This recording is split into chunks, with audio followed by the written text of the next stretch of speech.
नमस्कार दोस्तों, आज मैं आप लोग का बहुत बहुत स्वागत करता हूं आपके हमारे चैनल इंडियन टेक्नोलॉजी में। तो आज इस वीडियो में आपको बताने वाला हूं वीवो के X20 प्लस के बारे में। जी हाँ, एक स्मार्टफोन है जो वीवो की तरफ से आया है। इस स्मार्टफोन में एक बहुत ही गजब बात है, वो बात यह है कि इस स्मार्टफोन में जो आपको फिंगरप्रिंट स्कैनर मिलेगा वो आपको फ्रंट में डिस्प्ले के नीचे मिलेगा। जी हाँ, मतलब डिस्प्ले के अंदर इसमें फिंगरप्रिंट स्कैनर है। तो दोस्तों चलें बात करते हैं फ़ोन के स्पेसिफिकेशंस के बारे में, टेक्निकल्स के बारे में। तो यहाँ इस फ़ोन में आपको स्नैपड्रैगन 660 प्रोसेसर मिल जाता है। साथ ही साथ यहाँ पे आपको 4 GB रैम मिल जाती है। इंटरनल शायद इसमें 64 GB है, जो एक्सपेंड हो सकती है 128 GB तक। बात करी जाए फ़ोन की थिकनेस की तो ज़्यादा नहीं है, ये कुछ 7.5 mm इस फ़ोन की थिकनेस है।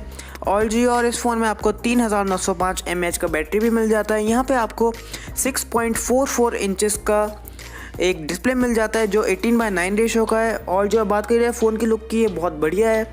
यहाँ पे मुझे फ़ोन की सबसे प्यारी बात लगी कि फ़ोन के जो कैमरा है वहाँ पे उसके चारों तरफ एक गोल्डन रिंग है जो फ़ोन की सुंदरता में कुछ स्टार्स और बढ़ा देता है। यहाँ पे आपको जो है फ़ोन देखिए, साइड प्रोफाइल बड़ा प्यारा है फ़ोन का।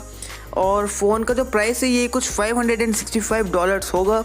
आप प्लीज़ उसे कन्वर्ट कर लीजिएगा एग्जैक्ट प्राइसिंग के लिए। ये फ़ोन अभी कल ही ये लॉन्च हुआ है। तो मैं उम्मीद करता हूँ दोस्तों आपको ये वीडियो पसंद आया होगा। दोस्तों अगर आपको ये वीडियो पसंद आया तो प्लीज़ वीडियो को ज़रूर से लाइक कीजिएगा। हमारे चैनल को अभी सब्सक्राइब कर लीजिएगा अगर आपने नहीं किया। इस वीडियो को अपने फ्रेंड्स के साथ जरूर शेयर कीजिएगा। कमेंट करके बताइएगा ज़रूर आपको वीडियो कैसा लगा। तो धन्यवाद दोस्तों।